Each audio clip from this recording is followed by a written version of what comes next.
Tennessee Congressman and member of the House Oversight Committee, Tim Burchett. Good morning, Congressman, and happy Father's Day.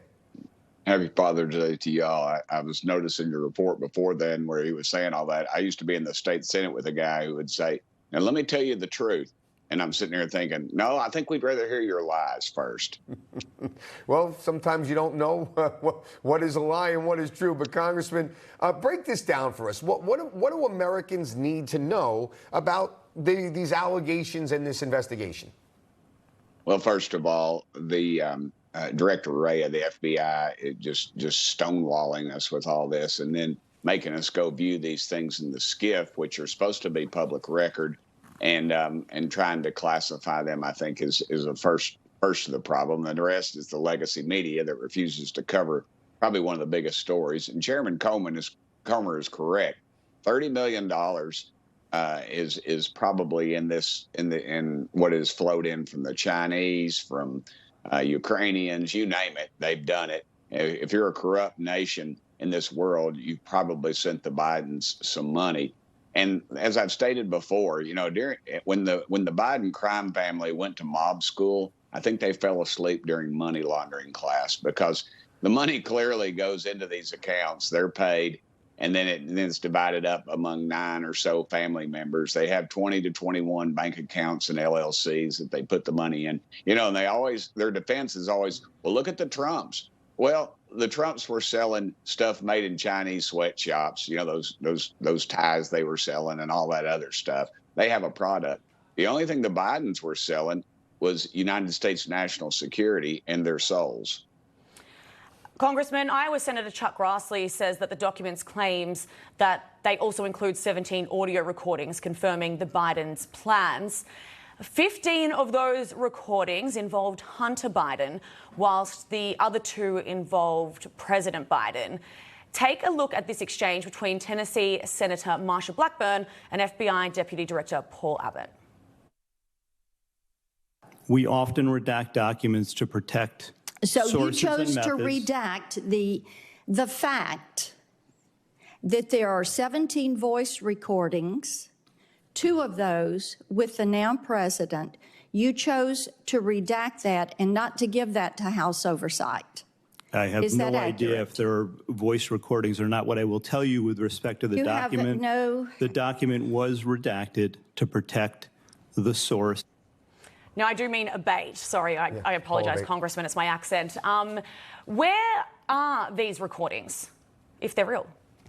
Well, that's interesting because, you know, the files that I saw, that was the portion that was redacted. And obviously you've got an oligarch over there, Russian oligarch, I believe, Ukrainian, in that Burisma deal that is on tape. And we weren't given access to that. Again, you've got an unclassified document that Director Wray, you have to question why where they're keeping this secret and why they've been sitting on some of these things for over 5 years, because this just goes deeper and deeper, ma'am. Every time you turn over a rock, something else crawls out from under it. And this is just another facet to this thing. It's bad enough this is their top, according to the FBI, this is their top informant. And so this is not some casual guy gal off the street. This is a real deal. And yet the FBI and the Justice Department refuses to go after the Biden crime family, and specifically Hunter and his ties with the big guy, his father, who claims he knows nothing about it. And I suspect in the end, honestly, they're going to use the president's cognitive level to say he was taken advantage of at some point when this gets into a court of law, if in fact it ever does. Well, so that begs the question, Congressman. All right, what's the next step then if the FBI is not going to do their job? What does Oversight Committee do next? Well, as I've stated many times, Congress is the checkbook for our government. We use of course, the taxpayers' money, but we need to start looking at seriously cutting off their money and restructuring the Justice Department, because they refuse to investigate crimes.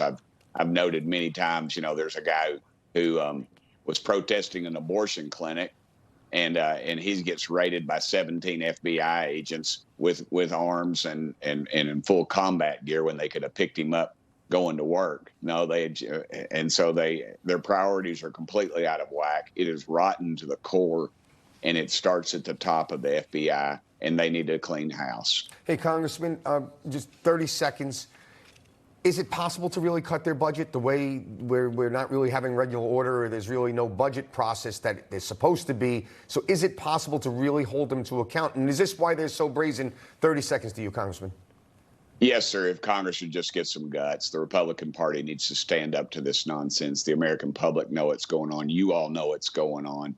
And I think that would draw more attention to what exactly is the corruption in Washington, D.C. The FBI wants to build a new headquarters larger than the Pentagon, for goodness sakes. They need to cut that out, and then we need to start cutting into their regular budget and they need to start doing what they're supposed to be doing. They're supposed to investigate crime, and apparently there's two sides to it, a double standard, if you will. Congressman Tim Burchett, thank you so much. Happy Father's Day. We appreciate you coming on.